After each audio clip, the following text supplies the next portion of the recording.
আপোনালোকে জানেই আমাৰ অসমখনত যিমানবাৰ গণতান্ত্ৰিকভাৱে আমি আন্দোলন কৰিবলৈ যাওঁ, সেই আমচুৱে হওক বা সংখ্যালঘু জনগোষ্ঠীৰ কোনোবাই হওক, তেতিয়াই নিৰ্লজ্জ পুলিচ বাহিনীয়ে নিৰ্বিচাৰে গুলীচালনা কৰে। তেওঁলোকে তাত কন্দুৱা গেছ প্ৰয়োগ কৰিব পাৰে বা বেলেগ বেলেগ প্ৰচেছ তেওঁলোকৰ আছে, সেইবিলাক নকৰে, ডাইৰেক্ট গুলীচালনা কৰে।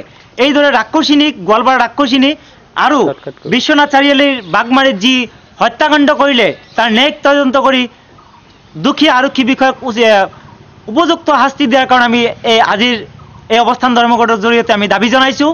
ইয়াৰ লগতে আপোনালোকে গম পায়, যোৱাকালি পৰিকল্পিতভাৱে আমচুৰ শ্বহীদ ভৱনক উচ্ছেদ কৰি দৰং জিলাত তাত এটা শিশু উদ্যান কৰাৰ কাৰণে তেওঁলোকে এটা ব্লু প্ৰিণ্ট ৰচনা কৰিছে আৰু সেই ঘটনাক আমি তীব্ৰ ভাষাৰে নিন্দা কৰিছোঁ।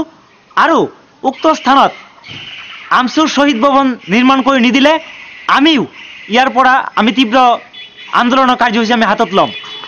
লগতে আমাৰ যি দাবী সম্বলিত যি স্মাৰকপত্ৰ আমি মুখ্যমন্ত্ৰীলৈ প্ৰেৰণ কৰিলোঁ, ইয়াত থকা 6টা দাবী মুখ্যমন্ত্ৰী মহোদয়ে পৰীক্ষা নিৰীক্ষা কৰি এই দাবীসমূহ অতি সোনকালে যদি কাৰ্যকৰী নকৰে, তেতিয়াহ'লে আমি সমগ্ৰ অসম জুৰি আন্দোলনৰ কাৰ্যসূচী ল'ম।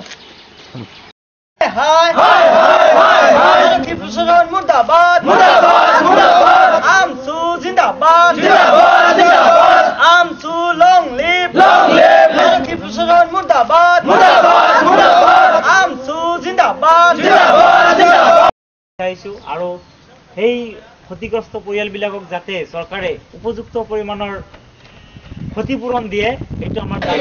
আমচু লং লিভ, আমচু জিন্দাবাদ, তৰুণ গগৈ হাই হাই, তৰুণ গগৈ মুৰ্দাবাদ, শৰণাৰ্থীসকলক শীঘ্ৰে সংস্থাপন দিব লাগে।